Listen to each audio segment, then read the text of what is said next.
What if the most trusted stress reduction teacher for IBM, Salesforce, and LinkedIn was once a burnt out technologist who dreaded going to bed at night? In this episode of Market Pulse, I speak with the amazing Steve Ware, founder of Steve Ware Mindfulness, who explores how evidence-based mindfulness helps senior leaders cut through anxiety, make better decisions, and turn calm into genuine competitive advantage. I'm just working with human beings. I'm not working with Chief Technology Officer of North America in this big organization. So for me, everything cuts through. Everybody's equal on my course. How can I stop existing and start living? I just don't want to be this anxious all the time. I found it and I started practicing it. But then people at IBM came to me and begged me and said, can you teach us? Because you look calmer, you look less overwhelmed, you look happier and better rested. And can you teach us what you've learned? This is the most incredible stress reduction program you've ever seen. Even if you're a massive cynic, be a massive cynic, be a skeptic. Tell me you think it's BS. Tell me you think it won't work for you. It's the suffering in your life that takes you there. And so eventually for most people, they'll actually end up being grateful for the suffering in their lives. Because without that, they probably wouldn't have got to what people really want and need is something called an altered trait, which are physiological and psychological changes that come about when you teach people the skills they need to regulate their own nervous system, to build their own resilience, to quiet their own mind, to sleep better, to be less anxious, to deal with difficult things, to stop reacting to things and start responding to things, to have a little bit more peace and space in their life, a bit more empathy. Nothing rewards me more when I see people pushing it really hard, getting it out there and sharing their story and their journey and their value with the world and seeing the results of that. Yeah. And here's the thing. If I say to everybody watching this, zoom all the way into that tiny moment where you felt that peace, that joyful aliveness, that stillness, where you noticed that beauty, where the weight of the world lifted from your shoulders for half a second, a nanosecond, 2 seconds, however long it was, how much thinking were you doing when you felt peaceful? None is the answer, right? No.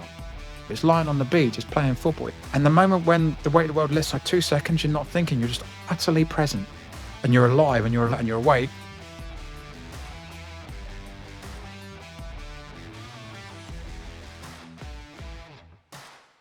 The least likely stress reduction teacher in the world, and yet one that is trusted by some of the biggest brands.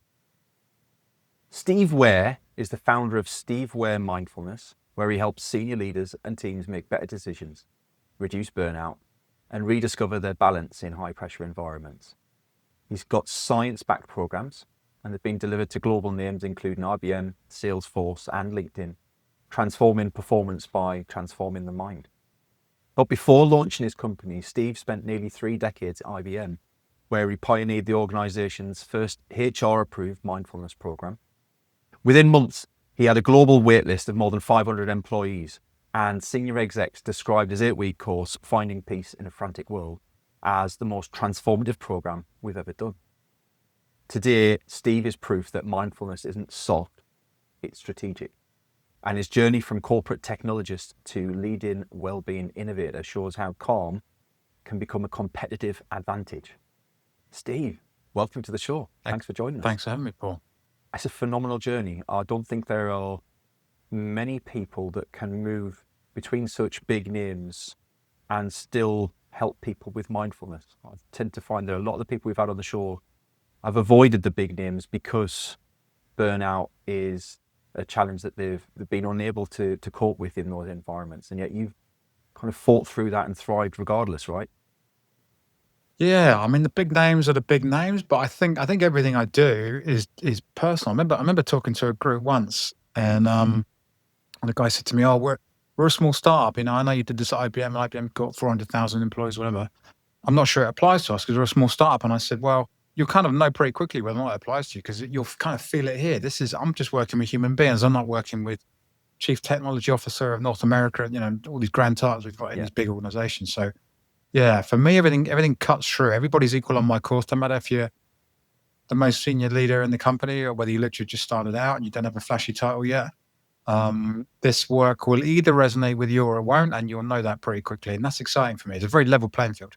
So you describe yourself as we said in the hook line there, the least likely stress reduction teacher in the world. Why? Why do you describe yourself that way? Because I never set out to do this. So I burned out IBM. Long story short, I burned out IBM And so I started off, Paul, by looking for something for me. I was looking for something to reduce my stress. Didn't even have the capacity to think about anybody else. So I was purely thinking, how can I start to sleep again? How can I stop existing and start living? How can I I just don't want to be this anxious all the time. I didn't really know. I didn't really know what would help me. I'd tried other things. I'd had sort of therapy and other stuff in my 20s, which was all great. But I felt like something was missing. And so I started looking up the greatest stress reduction programs in the world, really, or at least in the UK. And this one place kept coming up. The University of Oxford kept coming up. And I didn't like the sound of it because it said mindfulness. And I thought, that just sounds like a load of BS to me. What is it? Like, what is meditation? Isn't that just weird people that sit there and do nothing, or they've got time to chill out all day? And I've got a busy job and a very busy life. I've got clients that need me. So I was very skeptical about it, very cynical, but I thought, hang on, this is massive, very well respected organization. And there's a lot of people saying a lot of great things about it. So I kind of jumped on a train and went there and said to them, what is the stress reduction program? Who's it for? And up to that point, really, when I first started there, it was very strong clinically, very, very strong clinically. So it was already a different flavor of the program that I teach was already approved by the National Institute of Clinical Excellence. So the debate had pretty much finished. Even then, Paul, does this stuff work? Does it not work? How effective? For whom? All the kind of peer review, double blind, scientific studies, loads of them have been done. So we knew this stuff worked. They didn't have a great exposure in the workplace. So that was where I was interested in taking it. Can anyone have an 8-week program, 6-week program that's so good, that's so fun to do, that people will just, look forward to it in their diaries, and they'll come along and they'll try it, and they'll do it for long enough that that actually changes their life, and they start to sleep better, and they start to feel less stress, and they stop drinking as much, and whatever it is, however the kind of benefits, outcomes manifest. Special shout out in today's episode for our charity partners, ADHD Liberty, led by Sarah Templeton, who are part of the fight to prevent the school to prison pipeline for ADHD and neurodiverse individuals. If you'd like to find out more, you can visit them. The show links are in the notes below, and I would encourage you to go along and have a look and educate yourself on their fight. It's an incredibly important cause, and we're super proud to have them as charity partners for the Market Pulse Pros and Pioneers podcast. Thank you. Enjoy the rest of your episode. So I would say it found me rather than I found it. I went looking for stress reduction. I found it and I started practicing it. But then people at IBM came to me and begged me and said, can you teach us? Because you look calmer, you look less overwhelmed, you look happier and better rested. And can you teach us what you've learned? And I said, no, because I don't know what I'm doing myself yet. But a year or two later, I'd studied it long enough to give it a go. So I started teaching that program. Like you say, it then kind of blew up into this pretty big thing, and people got some incredible results from it. What an incredible journey. What an incredible journey. I wonder then, so let's rewind time. What did 10-year-old Steve want to do? What was your ambitions at that age? Footballer, probably. I guess, yeah. Any goes? Did you play? I did play. I wouldn't say I was great, and I binned it. Ironically, because I'm not that tall, Paul, but I binned it for basketball at about 15. So I was playing a lot of football, although the school I went to was cricket and rugby. My entire school years deliberately dropping the rugby ball, so they didn't pick me for the team, so I'd go and play football on a Saturday. And then my mate rang me up and said, mate, you've got to come and see this basketball thing. It's a brilliant basketball. It's great. And I said, I'm not really into basketball, but I went down there and I loved the pace of it. I loved the athleticism of it. And Portsmouth back then had an amazing first team. They're one of the best teams in England. So I fell in love with that and started playing basketball. But yeah, I guess probably sport as a youngster. Probably. I love basketball at like 10, 12-year-old. I was crap at it. Really? I was really crap. Just didn't put the practice in. I love the idea of it. I just didn't want to do the work. Yeah. So then what did you end up studying? Because you ended up at IBM. How did you kind of get from wanting to be a basketballer to ending up at IBM? So when I grew to about 5'9", I figured the basketball career was kind of done. I ended up in IBM. It was just a chance thing, really. I was at school. It was a rainy day. I was in the careers office because it was one of the few dry rooms in the school. And there was a bit of paper on there and it said, I can literally remember the wording. It said, do you have an aptitude for or an interest in computing? So at this time I was doing A-levels in French, German, and computer science. And so I thought, oh, yeah, I'm kind of vaguely interested in computer science. I'm doing it as A-level. And it said, if you are, IBM's running the sponsored scheme. So we take like 18, 20 people from around the country and we handpick them and we put them through a program in our head office in Portsmouth.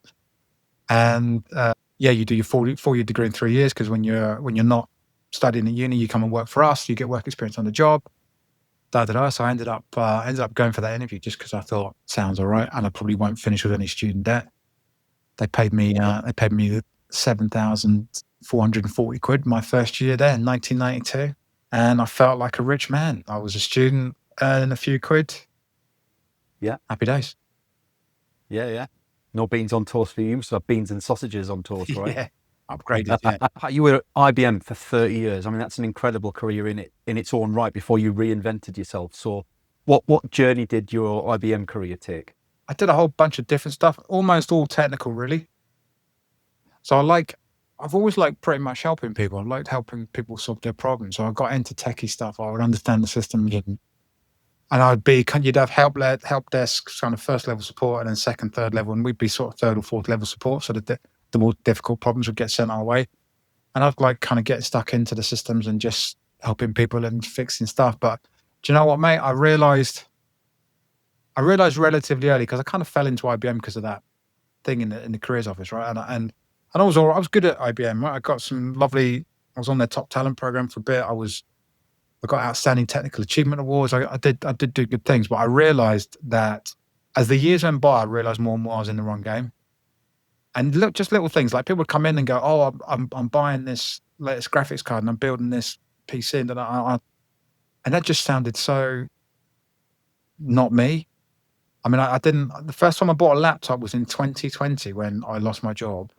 I've never had an interest. I've never been that interested in IT. It was a job and it paid the bills, but some people at IBM are real into this stuff and it's their passion. It wasn't my passion. I discovered as the years went by, it really wasn't my passion.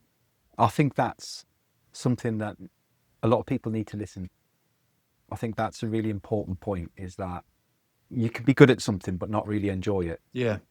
But when you actually find something that, I guess what you've done is you've took the elements of what you were doing before that you enjoyed and turned that into a full-time job for yourself, right? And that you reinvented yourself around that. Yeah, exactly. Yeah. I always enjoyed helping people, if that doesn't sound too kind of sycophantic. And I quite like the teaching bit of it. So I was thinking, because I went through, before I lost my job in 2020 in COVID, I'd already survived like 13 rounds of redundancy or something in the previous decade. So every year they'd have a redundancy program, and every year I wasn't caught up in it until I was. But it gets you thinking, right? What am I going to do if I lose my job? What am I going to do? And teaching was one of the things. It kind of appealed to me. It kind of didn't. I thought the teaching aspect would be good. I didn't know how good I'd be managing all those kids and what age group I'd do and stuff like that. But yeah, that's kind of in the back of my mind. It all kind of fell together, really. Like I'm teaching people now, but I'm teaching them something that honestly will change their lives. This is the most incredible stress reduction program you've ever seen. Even if you're a massive cynic, be a massive cynic, be a skeptic. Tell me you think it's BS. Tell me you think it won't work for you. It's the same as us going back to the 1940s, Paul, and you saying to me, "What did you do this morning?" And I say, "Paul, I went running." And if it was the 1940s, as recently as the 1940s, right, when probably our dads maybe were born, certainly our granddads. If I said that to you in the 1940s, you'd say to me, "Who was chasing you?" No one went running in the 1940s for health, for fitness. No one. So look at how far we've come.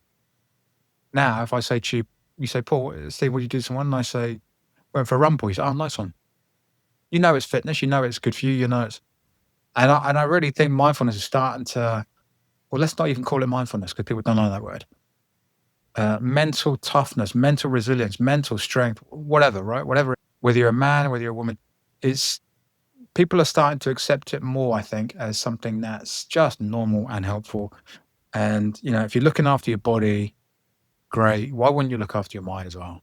So if we look at Steve, who first set out to find some help, right? Like that's Steve who decided enough is enough. I need to do something to change this. Yeah. Because I don't want to, as you said, just exist anymore. Yeah.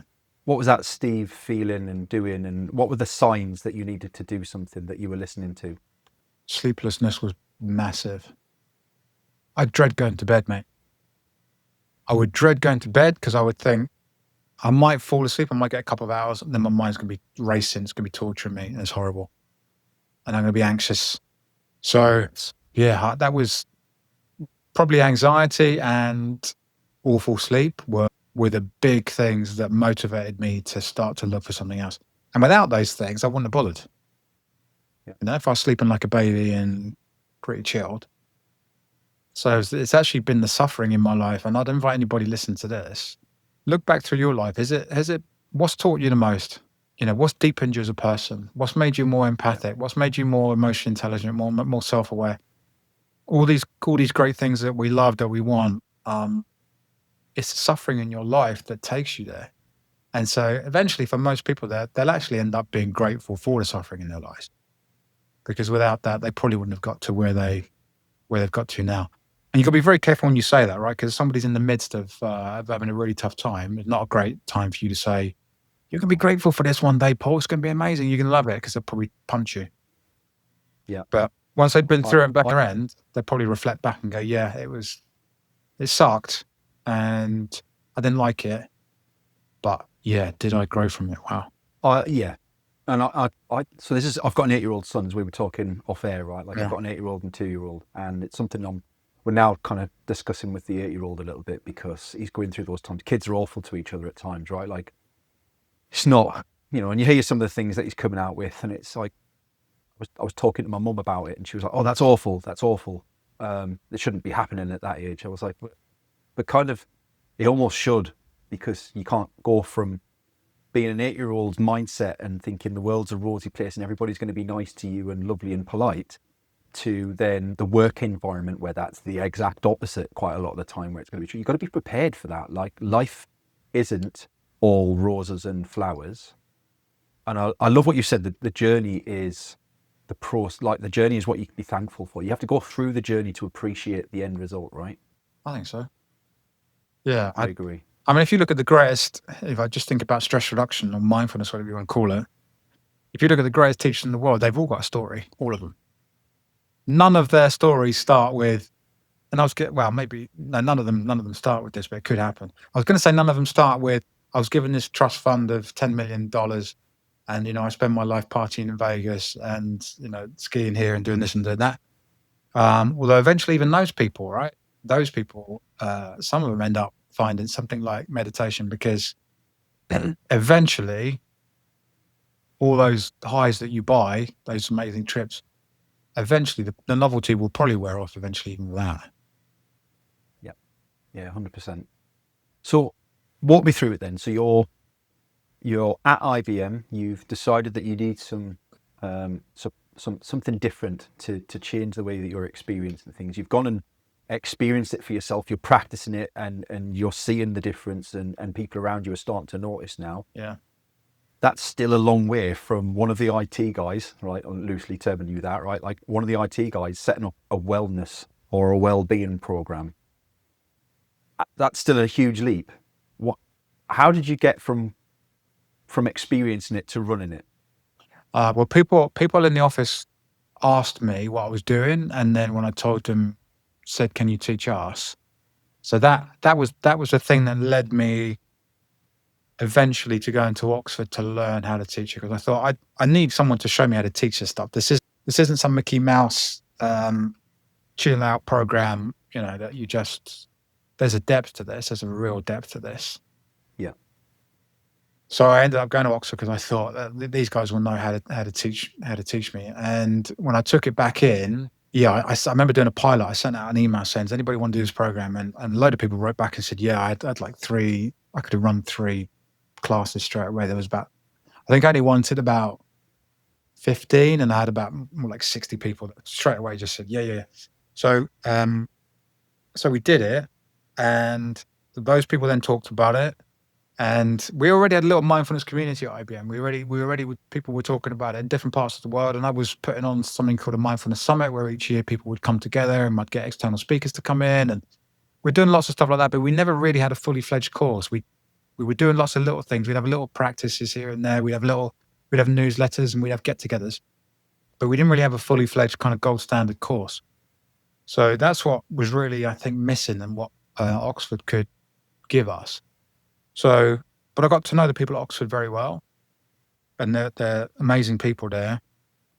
And yeah, I think it was a conversation that was kind of brokered by me with the CEO at Oxford. And I said to her, maybe we could partner with you guys, and then let me put you in touch with some of the people here, and see what you think. And ultimately, it led to us partnering, which was quite a big deal because to get a program like that. I mean, Google have been doing it since 2008, though, Paul. It's worth saying this. Google are no mugs, right? Google know how to look after their staff, and let's not get into the merits of why they look after their staff particularly, but they know that a happy, healthy staff member is a high-performing staff member, somebody who's going to bring in even more money and do great things at Google, right?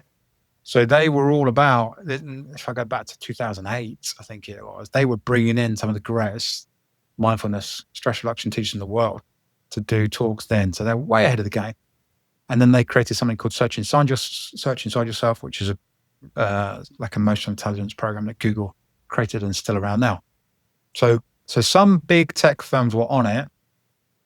IBM wasn't quite as on it as we hoped we should have been.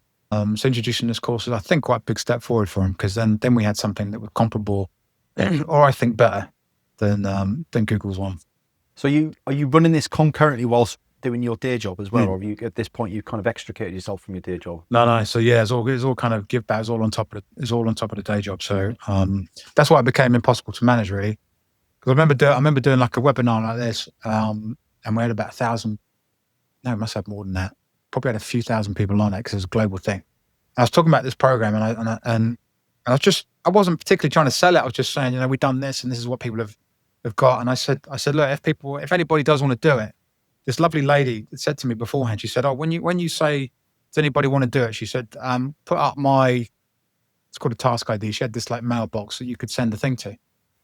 And I thought we might get another 20, 30 names. And she mailed me first thing next morning. I said, did anybody sign up for it? She said, I've got over 500 names. And I said, that's crazy that I can't possibly fulfill that, because you can't have too big a class on this course, because you want it to be, you want to give people space. You want it to be kind of personal for them. So yeah, you can't have like 50, 100 people on a good mindfulness course. So to work my way through that's at least, probably 30 plus courses, I think, at least. So almost created a long time. Created a monster, because it wasn't a monster. It was a nice monster, whatever the version of that phrase is. We created a beautiful monster, a movement maybe. Yeah, you created the turning point. Yeah, and obviously you saw some good results. Is it something that you still run with IBM? Is it still something that they've got their own now, or? They teach that curriculum, I believe, although I've been out of the company 5 years now. I teach a more refined version, kind of modified, up-to-date version of that program. Obviously, it's 5 years later, and I've taught it in different places, different businesses. So I've kind of tweaked it and really made it my own and seen what really works in the real world, so to speak, and what doesn't. So that program, I teach it in 6 weeks now. I taught it in 8 to start with, but that's one of the changes I made. But yeah, I think it's still alive and kicking at IBM. It's certainly alive and kicking with me. It's a pretty timeless program, to be honest, because it doesn't really depend on anything that's fashionable or not. Like fitness, right? I mean, there's 10 different ways of getting fit. I can swim, I can cycle, I can run, I can do whatever, right? Play football, bars. But ultimately, I'm exercising my body. I'm getting fit. That's if you drilled it down. And it's the same with stress reduction and mindfulness. Really, there are different ways to quiet your mind. There are different ways of building your resilience and your emotional intelligence and your self-awareness, which is nice because people can pick the one that really suits them. But ultimately, if you boil it all down, underneath it, it's the same. So doing that, and I'm going to move away from IBM in a moment, but I assume that there was metrics tracked around that as well, right? Because they're going to want to know, if they're going to put that on, they're going to get you to do that. They're going to want to know what measurable difference it's making to their employees. What are the outcomes of that? Amazing outcomes is the answer. And it's hard to, some of this stuff can be relatively hard to measure, in the same way that if I said to you, Paul, eat really healthily and don't drink too much booze and don't smoke for the next 10 years. And then tell me how much money you saved the NHS because you're a healthier version of you than the Paul that was boozing, smoking. And you couldn't possibly say, well, I've saved the NHS. Pick a number, right? Who knows? So there's the proactive stuff that comes as a result of it. It's hard to measure, but you can absolutely measure some stuff. I mean, there was one lady, one of the first people I taught, and I still talk about it now. And she said, I've come back to work from long-term sick ahead of time as a direct result of your course. So you can put a figure to that, right? Somebody who's on X amount of money and they're off work and they come back and now you're not having to. So there's plenty of things like that. There's plenty of some of them are harder to measure. People tend to make less mistakes when they're not so stressed. People have access to the parts of the brain they need, the executive function, the prefrontal cortex. When they're not stressed, when people are focused, they make the right decisions. They just perform at a higher level in their work. Hard to measure that. Hard to know what mistakes they might have made. You'll see trends in performance going up. There was one company called Aetna, AETNA, who are a healthcare provider in the US, and they measured this stuff.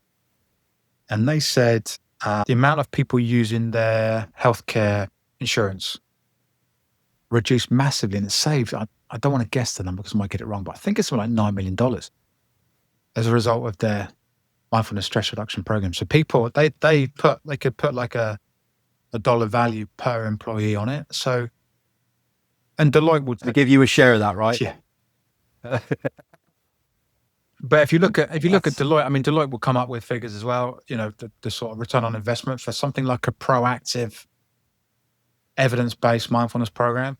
In fact, it's probably important to mention here, mate, the difference between what I call an altered state and an altered trait. So a lot of HR people make this very common mistake, and you can see why. They'll bring somebody in. Let's say it's bringing puppies into the office and everyone comes and plays with the puppies for an hour at lunchtime. Or someone comes in, does beautiful massage at your desk and you sit, you have a lovely back and neck massage. And they do these things. They put this on, they bring these people and then they say to them, Paul, what was it like? And you say, beautiful, massage is lovely. How stressed are you feeling? Oh, stress levels are way down. How do you feel? Great. So they talk to people straight after the event, right? And then they tick the box and go, well, that was brilliant. That worked. But the problem is, go back to speak to that person a week later, a month later, 6 months, 12 months later. Sadly, the effects of those puppies and that massage won't still be happening. So that's called an altered state, right? It's like a temporary blip. It's a nice blip because it makes you feel calmer and more centered and more relaxed, I think. But your return to baseline is relatively quick, probably within a few hours. What people really want and need is something called an altered trait, which are physiological and psychological changes that come about when you teach people the skills they need to regulate their own nervous system, to build their own resilience, to quiet their own mind, to sleep better, to be less anxious, to deal with difficult things, to stop reacting to things and start responding to things, to have a little bit more pace, peace and space in their life, a bit more empathy. So when you teach people these skills and you take them through a proper 6-8 week program, then when you go speak to them 6 months, a year later, they say, yeah, I'm still practicing. It still works. It's still part of the good things I do, right? I try not to drink too much.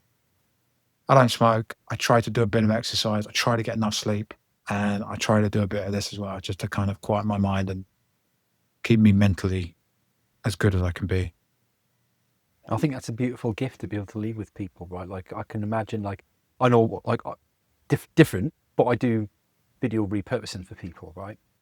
And there's nothing frustrates me more than when I do that and then they don't post those videos out there, never gets out the world because something happens, life ticks over, whatever.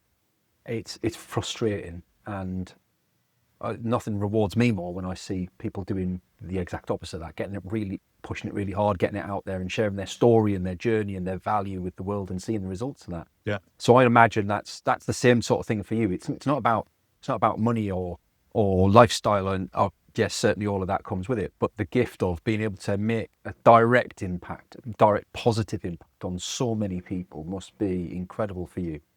Yeah, you never get tired of that feeling, do you? No. And people know what that feeling feels like, even if they don't experience it in that way, right? Everybody knows what it feels like to give somebody a present and seeing how delighted they want to open it, or you It's getting colder down there now. If there's snow here, helping somebody push the car out the snow. You get that nice feeling, don't it? We are, as human beings, we do. There's a nice feeling when you kind of help somebody else that doesn't get old. And so if that can be part of your job, I think it's a really nice thing. You touched on it before about mindfulness being seen as it's misconceived for a lot of people, right? See it as woolly and fluffy and a bit woo-woo. Yeah. How do you help people like that who have those sorts of misconceptions understand what it's really about? How do you bring them around? Well, you can do it right now if you want to.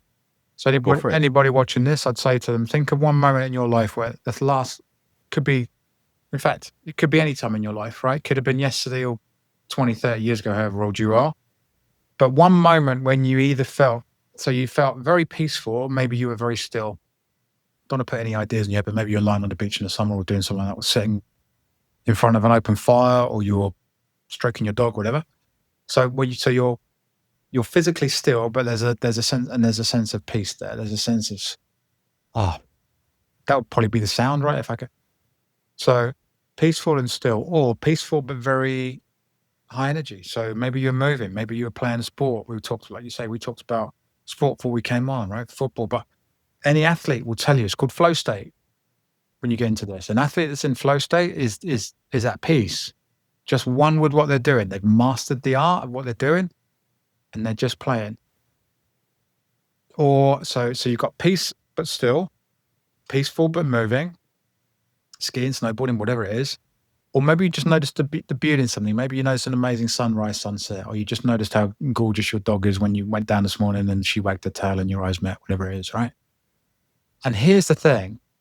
If I say to everybody watching this, zoom all the way into that tiny moment where you felt that peace, that joyful aliveness, that stillness, where you noticed that beauty, where the weight of the world lifted from your shoulders for half a second, a nanosecond, 2 seconds, however long it was.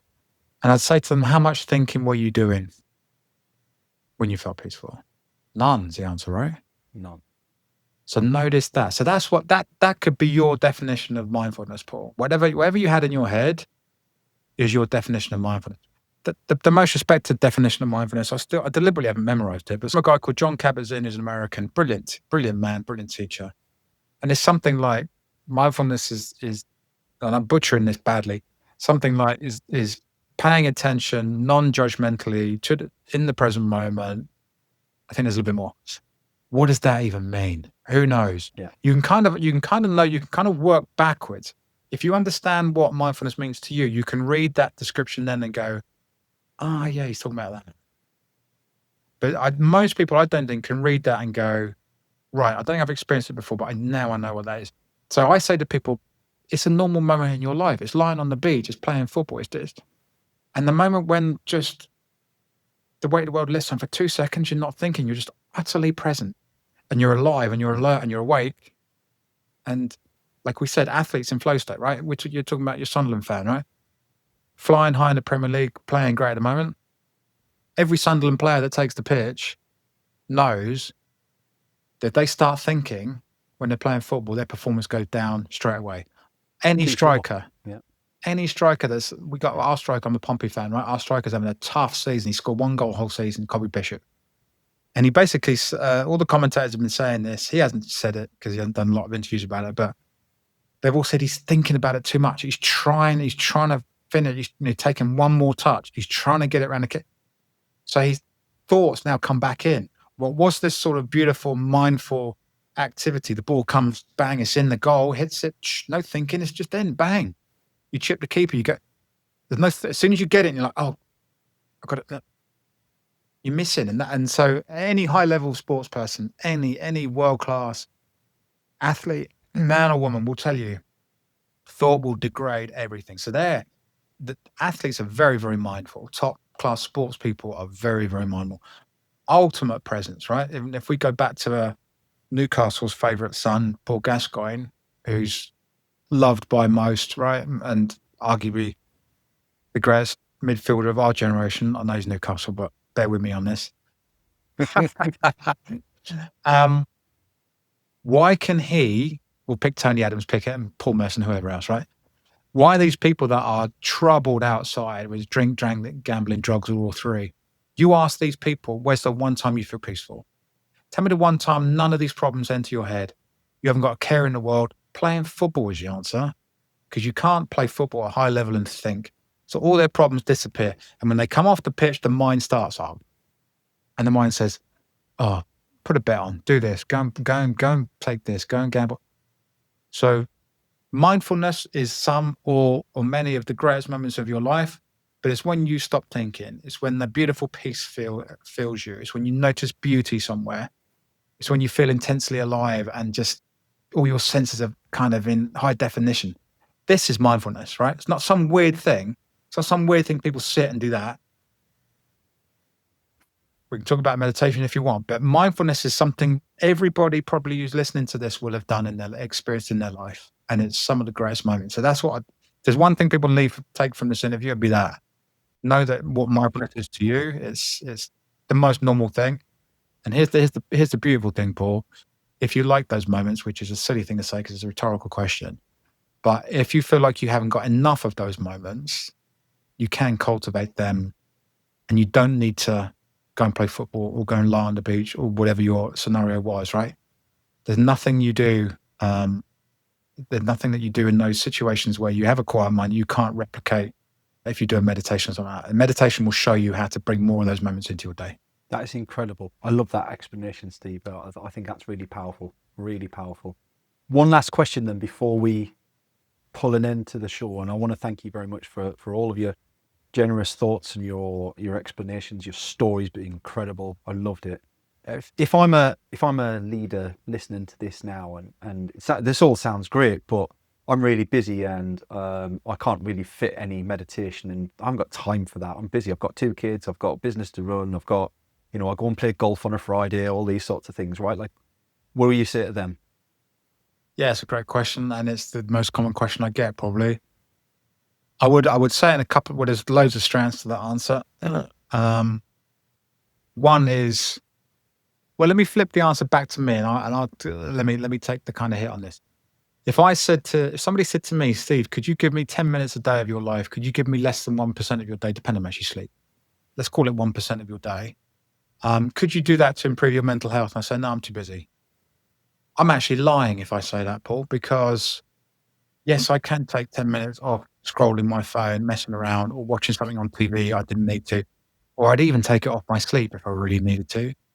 So if I answer personally, and I'm not putting this on anybody else, and I know there's a hell of, I've met people that are ridiculously busy and they've got care responsibilities on top of a busy job and all this kind of stuff, right? And I'm not minimizing that at all. But if somebody genuinely isn't in this situation I'm in where I can find 10 minutes if I really want to, right? It's a question of priorities. If you're not in that situation, I'd say there's still good news, right? Because there's nothing that people do in a formal meditation where they sit 10 minutes or whatever, and they're quiet and they focus and they take their attention away from thinking and notice how distracted they are and they just become more present. There's nothing that you do in a meditation that you can't do in the rest of your life. So I teach people how to do this stuff whilst they're living their lives. How? You can do it when you're stopped at a red traffic light. You can do it when you're in the shower. You can do it when you're drinking your coffee, your tea. You can do it when you're walking down the street. You can do it anywhere in any moment. So the people I work with, I'm teaching them these skills, right? Because for them, it's not going to be about doing different things. It's going to be about doing things differently. If it's a very senior leader, yes, you can quiet your mind when you're in the back of a limousine being driven somewhere fancy, because the limo's still got to stop at a red light. And I can show you a way of quieting your mind when you're in the back of the limo when you're doing that. You still got to take a shower. You still got to drink your coffee. You still got to walk up your VIP stairs to get on your VIP jet. We can quiet your mind in those moments. So the good news is that there are plenty of ways that you can still your mind whilst you're living your life. And that solves the huge problem that pretty much everybody that works with me, Paul, doesn't have time to work with me. That's incredible. I love it. Thank you very much, Steve. Been a genuine pleasure having you on the episode. Been a pleasure. Thanks for having me, Paul. Thank you. And thank you, listeners and watchers at home. Thanks for following us along. Please make sure, if you haven't already, give us a subscribe, give us a follow.